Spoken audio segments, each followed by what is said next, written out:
너무나 잘 부르셨죠?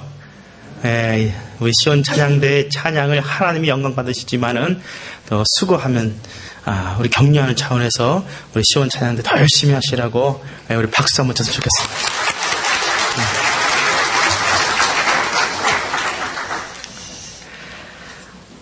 성경에 보게 되면은 솔로몬이 왕이 된 후에 나라를 어떻게 다스릴 것인가 참 지혜가 필요했었습니다. 솔로몬이 하나님 앞에 일천번제를 드린 후에 하나님께서 이 솔로몬에게 지혜를 주셨습니다. 그 지혜는 참으로 깊고 풍성한 지혜였습니다. 그래서 성경에 보게 되면은 이 솔로몬은 잠언 3000편을 말하였고 또 노래를 1005편을 지었다. 그렇게 기록하고 있습니다. 그 가운데 솔로몬이 기록한 잠언서의 말씀을 보게 되면은요, 이 잠언서의 말씀에는 하나님의 지혜, 우리 삶 가운데 필요한 지혜들이 참 많이 기록되어 있습니다. 여러분 가운데 지혜가 필요하신 분 있으시면은요, 틈틈이 이 잠언서 말씀을 묵상하시면은 여러분 가운데 지혜가 풍성하게 임하게 될 줄로 믿습니다. 잠언서 말씀 가운데 잠언서가 31장까지 기록되어 있습니다. 31장. 그리고 이 잠언서의 마지막 31장에 이 잠언서의 마지막 단락이라고 할 수 있는 말씀이 31장 10절에서 마지막 절 31절까지의 말씀입니다. 이 마지막 이 단락은 솔로몬이 이야기하는 이 지혜의 마지막 총결론이라고 할 수 있는 그런 부분입니다. 그 결론에서 솔로몬이 말하는 인생의 지혜는 무엇을 이야기하고 있을까요? 잠언서 마지막 단락에서 말하는 지혜의 총결론은 현숙한 여인에 대한 말씀으로 되어 있습니다. 잠언 31장 10절 말씀이 이렇게 말씀이 시작이 됩니다. 누가 현숙한 여인을 찾아 얻겠느냐? 그의 값은 진주보다 더하니라. 이 말씀에 현숙한 여인의 가치에 대해서 말씀하고 있습니다. 진주를 이야기합니다. 진주는 아주 값비싼 보석입니다. 그리고 아주 아름다움을 상징하는 보석이죠. 오늘날 우리는 경제적인 능력을 소중히 여깁니다. 경제적인 능력을 소중히 여기죠. 그러면서 외적인 아름다움을 소중히 여기는 그런 시대에 살아가고 있습니다. 물질 만능주의와 외모 지상주의의 시대에 우리는 살아가고 있죠. 그러나 오늘 성경에서 이야기하는 현숙한 여인은 그 진주의 가치로 표현할 수 없는 그 이상의 귀하고 소중한 참 아름다운 여인이다. 그렇게 말씀하고 있습니다. 이것이 잠언서에서 솔로몬이 마지막 우리 인생에 필요한 지혜를 결론으로 내리고 있는 말씀이죠. 잠언서에서 말씀하고 있는 현숙한 여인, 이 현숙한 여인의 성품은 어떤 모습일까요? 현숙한 여인, 잠언서에서 이야기하고 있는 현숙한 여인은 오늘 우리 시대에 의미하고 있는 현숙한 여인의 이미지와는 다르게 말씀하고 있는 것을 우리는 기억할 필요가 있습니다. 일반적으로 우리들이 이해하는 현숙한 여인, 여러분 어떤 이미지가 떠오르십니까? 현숙한 여인, 어떤 이미지가 떠오르세요? 현숙한 여인께서 한번 말씀해 보시죠. 몸가짐이 단정한, 또요, 어떤 여인이 현숙한 여인 떠오르는 이미지가 있지 않습니까? 예전에 제가 길을 걸어가다가 나보 우먼이라는 어떤 사인이 걸려 있는 여성 옷가게를 본 적이 있어요. 여자 옷에 관심 있는 건 아닌데 윈도우에서 바라보는 이 여자 옷이 너무나 아름답게 보였어요. 잠시 제가 그 잔을 본 거예요. 그랬더니요, 아름다운 브라우스부터 해서 그 꽃무늬 있죠, 꽃무늬의 롱스커트. so beautiful. 와. 과연 그런 옷을 입으면은 noble woman, 정말 고상한, 뭐 이렇게 좀 그런 여인이 되겠는가. 뭐 또 나름 그렇게 투자하시는 분도 많이 계시죠.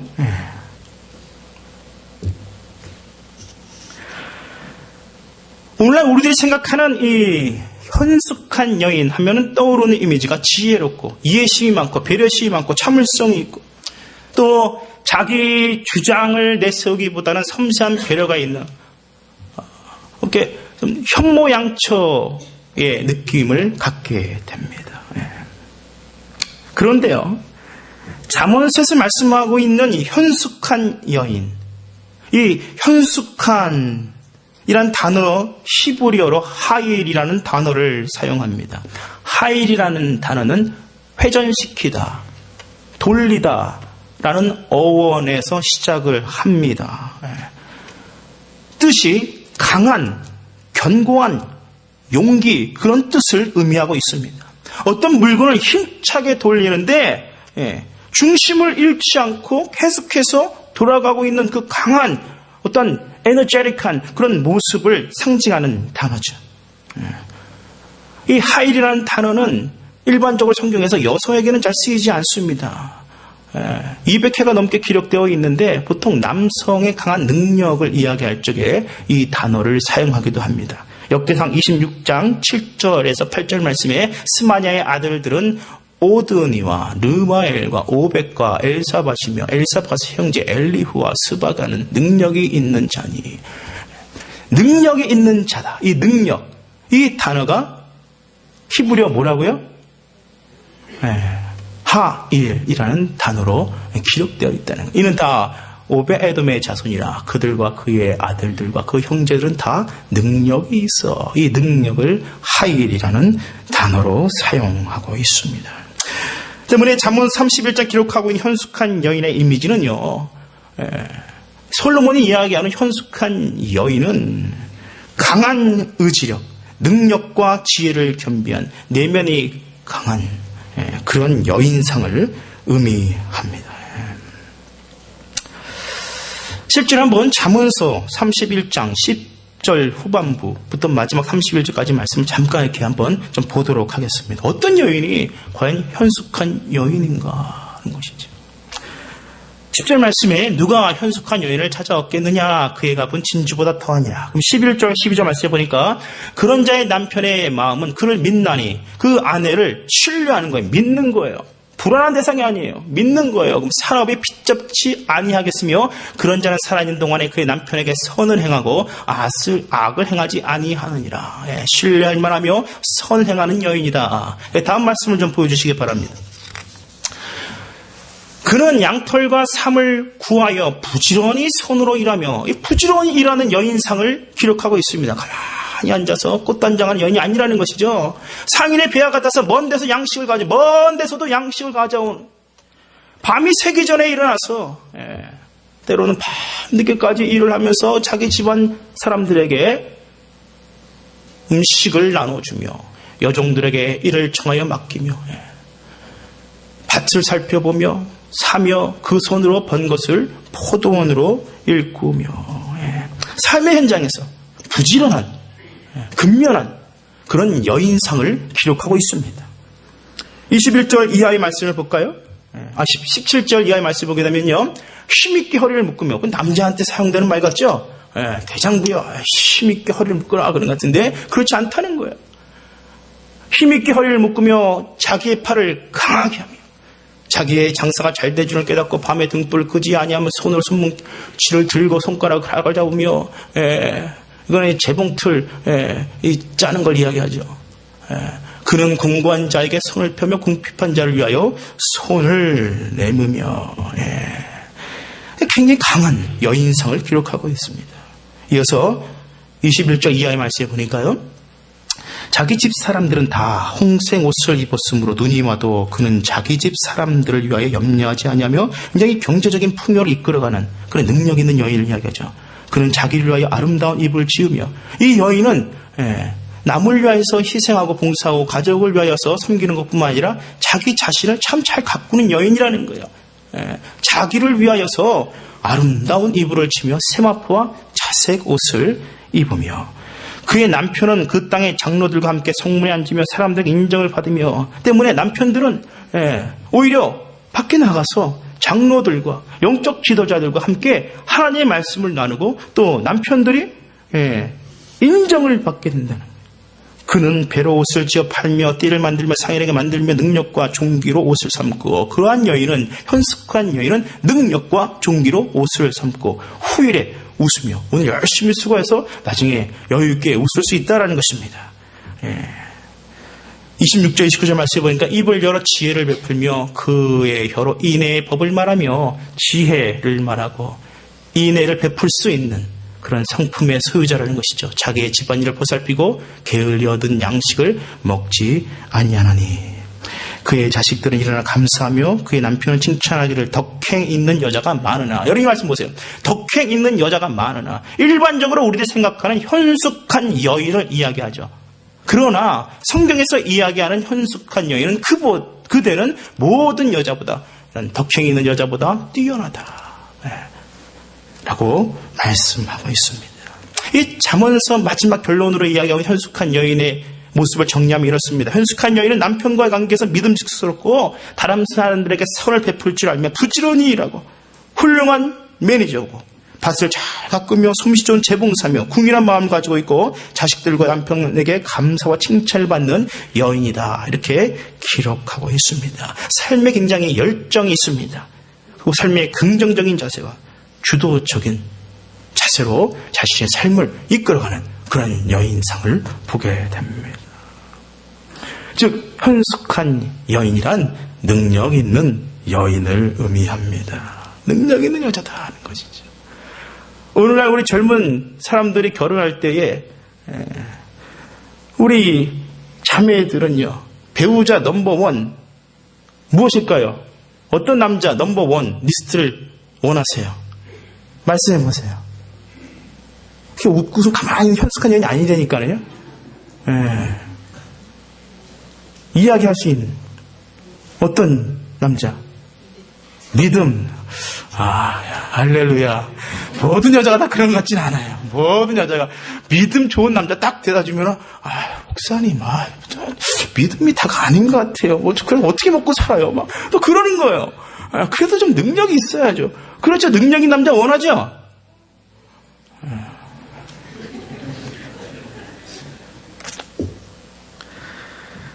남자들의 배우자 우선순위는 뭘까요? 넘버원. 남자들 형제도 한번 얘기해보세요. 어떤 배우자 우선순위 여자?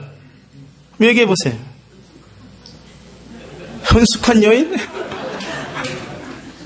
하여튼 열은 아름다운 외모, 아름다운 예모, 얼굴이 못생긴 모든 것을 용서할 수 있다고. 아이고 그런가 정말.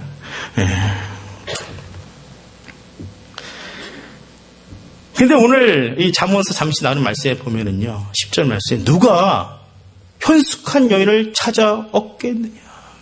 그의 값은 진주보다도 어떤 그 세상의 가치, 세상의 아름다움보다도 더 귀한 것이다 라고 이야기하죠. 가장 지혜로운 남자는 현숙한 여인을 만나는 남자다. 여러분 공감하십니까? 현숙한 여인. 그리고 가장 지혜로운 여인은 자신이 현숙한 여인이 되기 위해서 꾸준히 노력하는 그런 여인이 참 지혜로운 여인이 아닌가 생각을 해보게 됩니다. 오늘 설교를 준비하면서 성경에서 말하는 현숙한 여인에 대해서 한 가지 흥미로운 부분을 발견하게 되었습니다. 그것은 다름 아니라 성경에 기록된 현숙한 여인이라는 표현이 오직 성경 두 곳에만 기록되어 있다는 사실입니다. 잠언서 3장 10절, 아까 말씀드렸던 3장 10절 말씀이 한 번 기록되어 있고요. 또 한 번은 오늘 본문 말씀 룻기서 3장 11절 딱 두 곳에만 기록되어 있습니다. 무엇을 의미할까요? 저는 이런 생각이 들었습니다. 성경에서 말하고 있는 그 지혜로운 여인, 지혜로운 삶, 이 현숙한 여인의 모습은 이런 모습이다라고 잠언서 31장에서 이렇게 말씀하고 있죠. 이런 여인 쭉 이야기하고 이에 대한 롤 모델을 룻의 삶에서 보여주고 있는 것입니다. 실제로 여러분 유대인들의 히브리 성경에 보게 되면은 우리가 갖고 있는 성경에 보게 되면 룻이 사사기 뒤에 있잖아요. 근데 히브리인이 갖고 있는 구약 성서에 보게 되면은 이 룻기서가 잠언서 바로 뒤에 이어지는 거예요. 그래서 잠언서 31장 끝부분에 현숙한 여인에 대해서 이야기하면서 그 롤모델을 바로 뒤에서 룻기서를 통해서 보여주고 있는 것입니다. 룻이 현숙한 여인으로 인정받고 있다는 사실. 저는요, 이 사실이 오늘 우리들에게 참 큰 위로가 되고 소망이 되지 않나 생각을 해요. 특별히 이곳에 있는 우리 여자분들에게 오늘 참 큰 위로와 소망이 되면 좋겠습니다. 그런 의미에서 잠시 오늘 본문 말씀을 좀 살펴보도록 하겠습니다. 오늘 본문 말씀은 룻이 시어머니 나오미의 말씀에 순종하면서 이제 드디어 보아스를 찾아가서 청혼하는 모습을 배경을 하고 있습니다. 2절 3절 말씀에 한번 보도록 하겠습니다. 그런즉 너는 목욕하고 기름 바르고 의복을 입고 타작마당에 내려가서 그 사람이 먹고 마시기를 다 하기까지 그에게 보이지 말고 그가 누울 때 너는 그가 눕는 곳을 알았다가 들어가서 그의 발치 이불을 들고 거기 누우라. 지금 이 청혼하는 모습이에요. 그가 내게 할 일을 알게 하리라. 그런 것이지. 오늘날 젊은 남녀가 결혼 앞에 두고 청혼하는 모습, 일반적으로 남자가 이렇게 먼저 청혼하지 않습니까? 이 모습과는 굉장히 반대되는 그런 모습을 오늘 말씀에서 볼 수가 있습니다. 여러분, 당시 한번 상황을 한번 생각해 보시기 바랍니다. 룻이 목욕을 했어요. 그리고 몸에 기름을 바르고 의복을 깨끗이 입고 보아스가 일하고 있던 타작마당으로 찾아갑니다. 그리고 혼자 몰래 가서 보아스가 일을 마치고 자신의 침실로 들어갈 때까지 조용히 기다리는 거예요. 때가 됐어요. 보아스가 일을 마치고 자신의 침실에 들어가서 잠을 자려고 이불을 덮었습니다. 그때까지 기다렸다가 그때 룻이 보아스가 누워있는 그 침상 끝부분에 가서 그 발치에 누워 이불을 살짝 덮습니다. 여러분, 상상이 되세요? 이상한 생각하지 마세요. 이 모습은 룻이 보아스에게 청혼을 하는 적극적인 모습이에요. 적극적인 모습. 굉장히 적극적. Would you marry me? 딱 그 이야기. 딱 지금 그 모습이에요. 그러나 여러분, 숨을 죽여야 했다. 극도의 긴장감이 있을 듯한 그런 상황이라는 것입니다. 그럼 당시 이 룻의 심정이 어땠을까요? 가슴이 심통톡톡톡 막 그랬을 거예요. 지금 자신은 나오미의 말에 순종하는 마음으로 이렇게 와서 있지만은요, 앞으로 어떻게 일이 전개될지 모르겠어요. 그런 상황이었다는 거예요. 분명한 것은 당시 상황은 두려움이 있었지만은 이 룻의 행동은 당시 상황 속에서 순리를 따라가는 그런 모습이었다는 거예요. 저는 이 순리를 따라간다는 것을 굉장히 중요하게 생각합니다. 어떤 상황 가운데 어려운 일이 있을 때 하나님의 말씀 가운데 하나님의 뜻에 따라서 그 순리를 따라가는 거예요. 따라가는 거예요. 당시 그 결정과 행동은 룻의 개인적인 유익을 위함이 아니었다라는 것이지. 당시 사사 시대는 자신의 속인에 옳은 대로 행동하였다. 자신의 속인에 옳은 대로 행할 수 있어요. 당시 이 보아스는 더군다나 나이가 무척 많았던 그런 사람인 것 같아요. 정확한 나이는 모르겠지만 아마 할아버지 정도 되는 그런 나이가 아니었나 뭐 생각을 해요. 그러니까 이 룻의 입장에서는 참 결정하고 그렇게 행하기 쉽지 않았다라는 거죠. 당시에 그런 상황이 되니까는요, 룻이 살짝 들어가서 발끝에서 입을 덮으니까 보아스가 인기척을 느끼고 룻을 발견합니다. 9절 말씀해 보니까 이르되 내가 누구냐 하니 대답하되 나는 당신의 여종 룻이오니 당신의 옷자락을 펴 당신의 여정을 덮으소서. 이는 당신이 기업을 물을 자가 됨이니이다.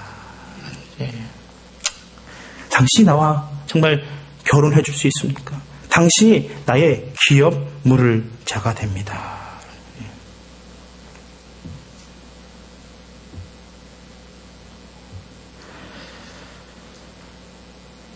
근데 10절에서 보아스가 이렇게 이야기합니다. 그가 이르되 내 딸아 여호와께서 내게 복 주시기를 원하노라.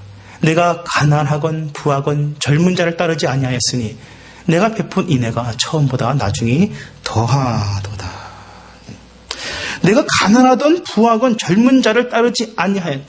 이 보아스의 말에 의하면은요, 당시 룻은 젊은 나이의 여자였고 이 보아스는 나이가 많은 그런 남자였습니다. 당시에 이 젊은 여자들은 남편이 죽더라도 미망이 되더라도 얼마든지 젊은 남자를 만나 결혼할 수가 있었습니다. 그렇기 때문에 이 룻이 보아스를 만난 것은 단순히 자기 욕심, 자기 욕망을 위해서 만난 것은 아니라는 거예요. 자신의 가정을 위하여서 또 미래를 위하여서 순리를 따라갔다라는 거예요. 보아스가 이렇게 이야기합니다. 내가 베푼 은혜가 처음보다 나중이 더하도다. 이 표현은 룻이 진정 현숙한 여인이었음을 표현하는 그런 이야기입니다. 처음 베푼 인애보다 나중에 베푼 인애가 더 크다. 처음 베푼 인애는 이 룻이 시어머니를 버리지 않고 시어머니를 따라서 모압 땅에서 베들레헴에 와서 이삭을 죽은 그런 모습을 이야기합니다. 잠언 31장 26절 27절 말씀에 아까 잠시 읽었지만은요. 인애의 법을 말하는 여인이 현숙한 여인이다. 지금 이 보아스가 그 인애를 이야기하는 거예요. 남에게 은혜를 베풀 줄 아는 그 인애를 이야기하고 있는 것이죠. 보아스가 이야기하는 나중 인애, 두 번째 인애는요. 지금 보아스를 만난 것이에요. 보아스를 만난. 지금 룻의 관심은요. 사심이 아니라는 거예요. 기업 물을 자. 당신이 돈이 많건 당신이 뭐 나이가 많건 그게 중요한 게 아니라는 거예요. 당신이 기업 물을 자라. 기업 물을 자. 당시 고엘 제도가 있다고 말씀을 드리지 않았습니까? 고엘 제도란 한 여자가 남편이 죽었는데 그 남편이 형제가 없을 때는 다른 사람과 재혼할 수 있는데 친척의 가장 가까운 순서대로 결혼할 수가 있었어요. 근데 이 보아스가 이 나오미의 친족 중에 한 명이었다는 거예요. 또 더불어서 이 고엘 제도 가운데 하나는 이 구제 제도가 있어요. 친족 가운데 한 명이 정말 어쩔 수 없어서 밭을 팔았는데 나중에 다시 밭을 사고 싶은데 그 땅을 다시 사고 싶은데 돈이 없을 때에는 친족 가운데 가까운 사람이 그 밭을 사 주어야 되는 그런 고엘 제도가 있었어요. 당시 나오미는 이 베들레헴을 떠난 지 10년이 되었었어요. 다시 돌아왔지만 그래서 자기의 땅을 다 팔고 돌아갔었어요. 와서 자신의 살 땅이 없는 거예요. 집이 없는 거예요. 그래서 이 룻은 이 기업 물을 자가 필요했어요. 그래서 이 보아스에게 지금 청혼하고 있는 것입니다. 룻의 행위는 자신의 유익이 아니었어요. 그리고 보아스는 그것을 은혜를 베푸는 행위로 보고 있었습니다. 이것을 확대 해석하면은 룻은 더 나아가서는 이스라엘 백성들에게 은혜를 베푸는 그런 행함을 한 것입니다. 그 이유는 룻에게서 다윗의 자손이 나왔기 때문에 그렇습니다. 그래서 오늘 11절 말씀을 보면 그리고 이제 내 딸아 두려워하지 말라. 참 두려워했던 것 같아요. 아무리 현숙한 여인이야 두려운 거 두렵잖아요. 그 룻을 향하여서 보아스가 두려워하지 말아라. 내가 내 말대로 내게 다 행하리라. 내가 현숙한 여자인 줄을 나의 성읍 백성들이 다 알고 있다. 지금 보아스가 룻의 삶을 인정해 주는 거예요. 당신은 참으로 현숙한 여자다. 여러분 사람들에게는 누구나 인정받기 원하는 욕구가 있습니다. 시간이 지나면서 이 사람의 자연적인 욕구 가운데 인정받기 원하는 욕구가 가장 커지지 않나 생각을 해봅니다.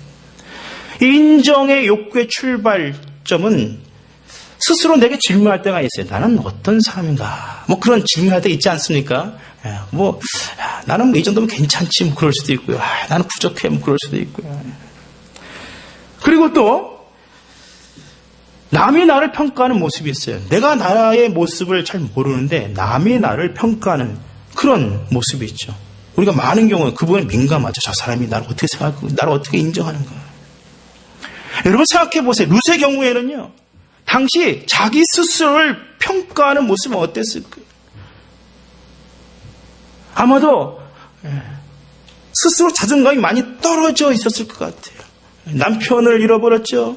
이방 여인이죠. 지금 자신은 생계를 꾸리기 위해서 남의 밭에 와서 이삭을 줍고 있죠. 아무리 생각해도 자기 자신을 참 괜찮다라고 인정하기 어려운 그런 상황 가운데 있었다. 오늘 여러분들 가운데 어떤 상황적인 조건이 참 이렇게 마음이 상하고 자존심이 상하는 그런 현실 가운데 있는 분들이 계십니까? 근데 여러분 오늘 말씀에 보면은요, 이 보아스가 이야기하기를 내가 현숙한 여자인 줄 나만 아는 것이 아니라 나의 성읍 백성들이 다 안다라고 이야기하고 있습니다. 그러니까요, 룻은 조용한 것 같아요. 조용히 시어머니 따라온 것 같아요. 조용히 나가서 밭에서 이렇게 이삭을 주운 것 같아요. 근데 그러지만은 않았다라는 거예요. 삶 자체가 굉장히 긍정적이었다라는 거예요. 적극적이었다라는 거예요. 자기가 모함 여인이었지만은, 자기가 미망인이었지만은 굉장히 당당하게 삶을 살았다는 거예요. 이삭을 줍더라도 그냥 조용히 어디 얻는 것 주지 않았다는 거예요. 당당하게 고개 들고 이삭을 딱딱 죽었다는 거예요. 그렇지 않습니까? 여러분 생각해 보세요. 당시에 룻이 모함 여인이었죠. 이래저래 미망이죠. 사람들이 얼마나 이렇게 막 가십하겠어요. 야, 저 좀 봐라, 저 여자 봐라. 야, 참 우습다. 야, 막 그렇게 이야기할 수 있잖아요. 그런데 주위 사람들로 하여금 그 모든 것을 오버컴하는 거예요. 와, 저 룻 좀 봐라. 저런 가운데에서도 자신의 삶을 주도적으로 멋있게 살아간다. 참 현숙한 여인이다. 성경에 현숙한 여인이라고 기록되어 있는 것이 이 룻 딱 한 명이라는 거, 한 명. 그럴 정도로 자신의 삶 가운데에서 긍정적인 그런 삶을 살아가고 있었다라는 거예요.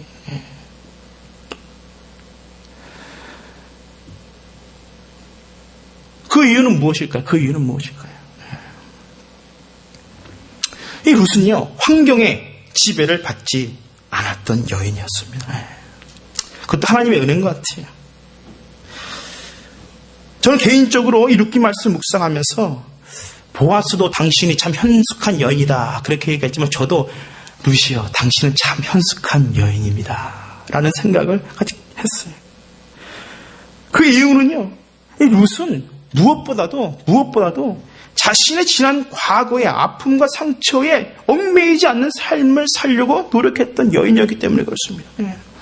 자신의 과거의 아픔의 상처에 얽매이지 않았다는 거예요. 여러분, 지난 과거에 얽매이면, 상처에 얽매이면요, 절대적으로 자신 있는 주도적인 긍정적인 마인드에서 삶을 살 수가 없어요. 무언가 불안해요. 무언가 가시가 있어요. 무언가 새 안경을 끼고 모든 사물을 바라보게 되는 거예요. 얼마나 안타까워요. 너무나 안타까워요. 성경에 보게 되면 환경의 지배를 받지 않고 자신의 과거의 아픔에 지배를 받지 않고 자신의 삶을 주도적으로 살아가던 그런 여인들을 만나볼 수가 있습니다. 대표적인 여인이 막달라 마리아가 아니라 생각합니다. 이 막달라 마리아는 한때 참 수치스러운 그런 인생을 살던 여인이었어요. 7귀신이나 들어갔으요. 7귀신. 한 귀신도 아니고 7귀신이. 그 삶이 얼마나 황폐하고 지치고 힘들었겠어요. 자신이 마음대로 삶을 살 수 없어요. 여러분 생각해 보세요.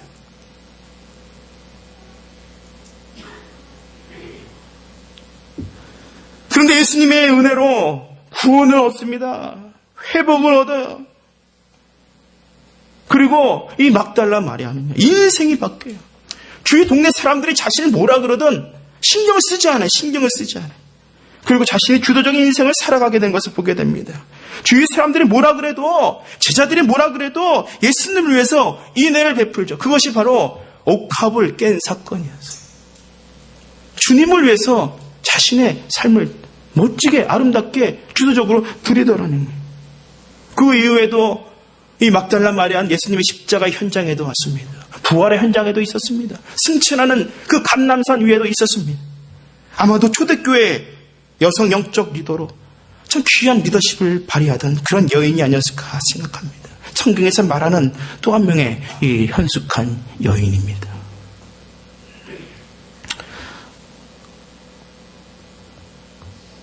오늘 이 시간에 혹 이 가운데에 상처와 아픈 가운데에 있는 분이 계십니까? 우리 삶에는요, 아픔과 상처가 있어요. 저한테도 그래요. 저한테도 있어요. 여러분에게 다 있으실 거예요. 사연이야, 사연. 말 다 못해요. 그러나 그 가운데에서 갇혀 있느냐, 아니면 그것을 딛고 일어서느냐, 그런 것이죠. 목적을 이끄는 삶의 저자인 세르백 교회의 릭 오렌 목사님, 여러분 잘 알고 계실 겁니다. 그렇죠? 그 목사님의 가정에 참 안타까운 일이 있었습니다. 5개월 전에 이 릭 오렌 목사님의 아들이 자살을 한 것이었습니다. 얼마나 힘들었겠어요. 얼마나 안타까웠겠어요. 5개월이 지나고 나서 이분이 단상에 서서 설교를 하면서 여러분의 고통을 절대로 내버려 두지 마십시오. Never waste your pain. 이라는 설교 제목으로 설교를 했습니다. 여러분의 고통을 절대로 내버려 두지 마십시오. 그 이유는 무엇일까요? 그분이 설교에서 이렇게 말씀하셨습니다. 하나님께서 우리 삶 가운데 두신 뜻을 완성하기 위해 고통도 사용하실 수 있습니다. 하나님께서 우리에게 고통을 주신다는 거예요. 아픔을 주신다는 거예요. 때로는 죄를 짓는 것을 허락하는 것이 아니라 허용하신다는 거예요. 그러면서 이렇게 말씀하십니다. 우리 삶의 가장 깊은 메시지는 때로는 가장 깊은 고통에서 나옵니다. 만약 내가 이 고통의 목적을 알고 있다면 이것을 견딜 수 있습니다. 그러나 슬프게도 대부분의 사람들은 문제에서 유익을 얻지 못하고 고통을 낭비해버립니다. 그들은 손실로부터 절대 배우지 않고 고통에서 배울 수 있는 유익을 통해 성장하지 못합니다. 그러나 승리하는 자는 실패하는 자와 똑같은 문제를 갖고 있지만, 그러나 실패자는 그대로 주저앉아 있는 반면 승리자는 문제에서 다시 일어납니다. 실패자와 승리자는 같은 아픔을 갖고 있지만 실패자는 거기에 주저앉고 승리자는 일어난다라는 현숙한 모습이라는 것이죠. 개인의 고통이 다른 이들의 축복의 통로가 될 수 있다.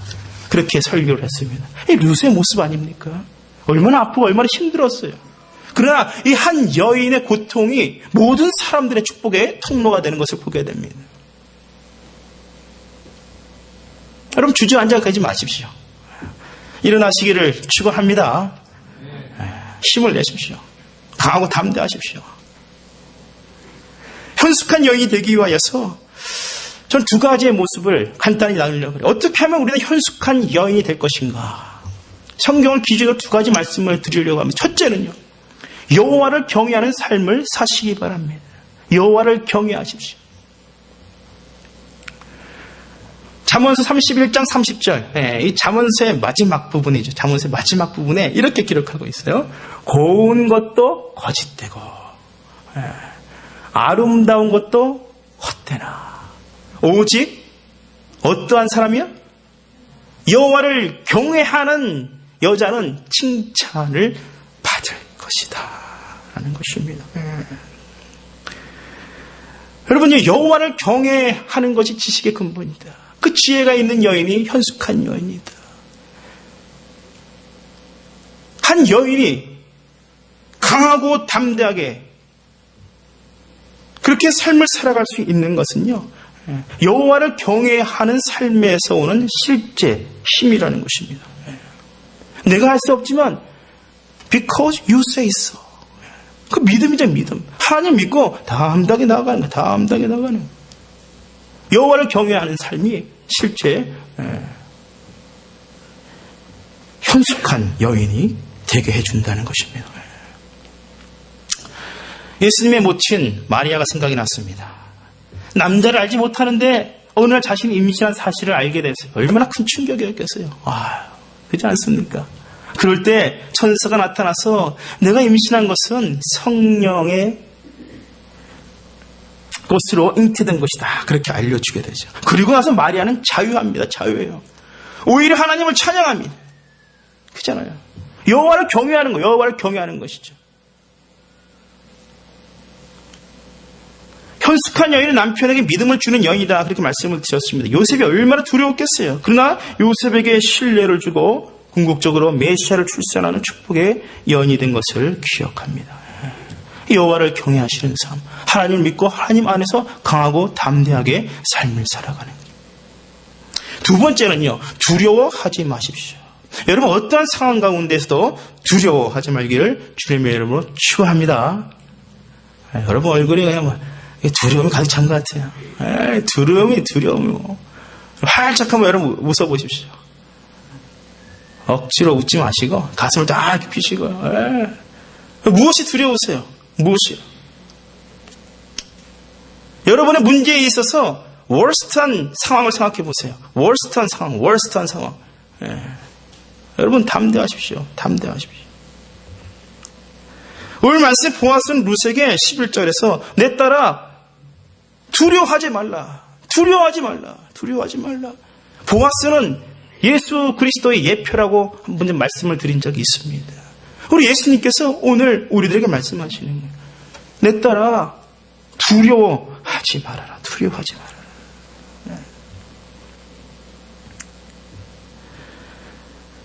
내가 할 일을 다 행하게 될 것이다.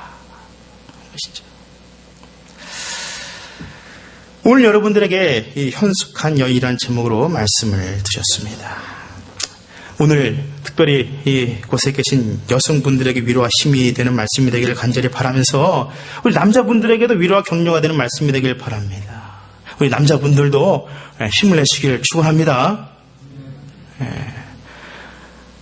한 가지 참고로 오늘 말씀을 드리면서 이 말씀에 보게 되면은요, 현숙한 여인의 현숙한이란 단어가 히브리어 뭐라 그랬습니까?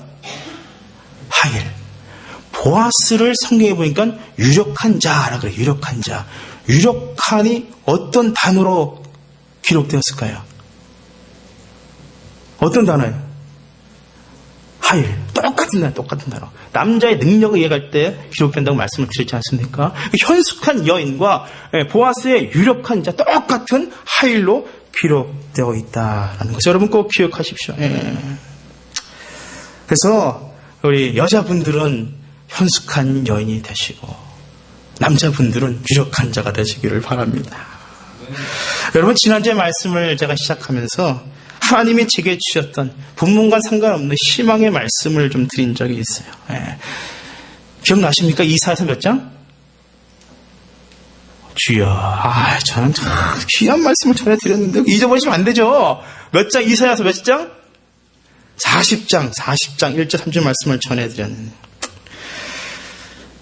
오늘은요, 제가 교회에 와서 시편 말씀을 잠시 묵상했어요. 참 놀랍죠? 제가요, 아침에 오면은 예배 준비하느라고 다른 말씀을 묵상할 여유가 없어요, 여유가. 근데 지난주, 이번 주에 하나님께서 제게 다른 말씀을 묵상할 수 있는 이 브레이크 타임을 주셨어요. 오늘 제가 묵상한 말씀은 시편 21편 1절에서 2절 말씀.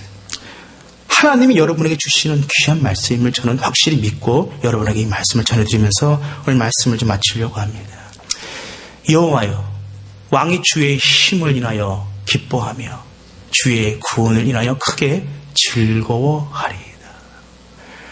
그 마음의 소원을 주셨으며 그 입술의 구함을 거절치 아니하셨도다. 우리가 기뻐할 수 있는 것, 주님이 주신 구원으로 인하여서 기뻐하고 또 하나님께서 우리에게 마음의 소원을 주시는데 그 소원, 입술의 구함을 하나님께서 꼭 들어주신다. 오늘 우리에게 약속하십니다. 우리 사랑하는 새소망교회 성도님들, 하나님께서 우리를 하나님의 자녀 삼아주시고 우리에게 이미 구원을 이루어 주셨습니다. 여러분 즐거워하시기 바랍니다. 하나님께서 여러분의 마음의 소원을 들어주신다고 말씀하십니다. 이 한 주간도 여러분 힘을 내시고 하나님을 경외하는 마음으로, 두려워하는 마음이 아니라 담대하고 강한 마음으로 여러분 모두가 하나님 안에서 현숙한 여인, 더불어서 유력한 남자들이 되기를 주님의 이름으로 축원합니다. 기도하십시다. 하나님 감사드립니다. 오늘 잠언서에서 말씀하고 있는 현숙한 여인의 모습을 룻의 삶을 통해서 살펴보았습니다. 하나님, 참으로 어처구니 없는 상황 가운데 있던 이방 여인, 그 밭에 나아가서 고생하던 여인이었습니다. 그러나 그 여인은 참으로 담대했습니다. 강했습니다. 당당했습니다. 이삭을 줍더라도 당당하게 이삭을 주었습니다. 그 여인은 참으로 현숙한 여인이었고 많은 사람들에게 인정받고 보아스와 만나 예수 그리스도의 조상이 되는 큰 은혜를 입었습니다. 아버지 하나님, 오늘 우리들의 삶 가운데 이 현숙함, 하일의 은혜를 허락하여 주시옵소서. 어떠한 상황 가운데 있든지 상황에 굴하지 아니하게 하여 주시옵소서. 상황에 우리를 덮지 못하게 하시고 하늘로부터 임하는 하나님의 능력이, 하나님의 사랑이, 그 구원의 기쁨이, 하나님의 약속이 우리를 붙들게 하셔서 우리 모두가 그리스도 안에서 강하고 담대한 우리의 삶을 주도적으로 이끌어갈 수 있는 하나님의 뜻에 따라 현숙한 여인, 또 유력한 남자들이 될 수 있는 은혜를 베풀어 주시옵소서. 예수님의 이름으로 기도합니다. 아멘.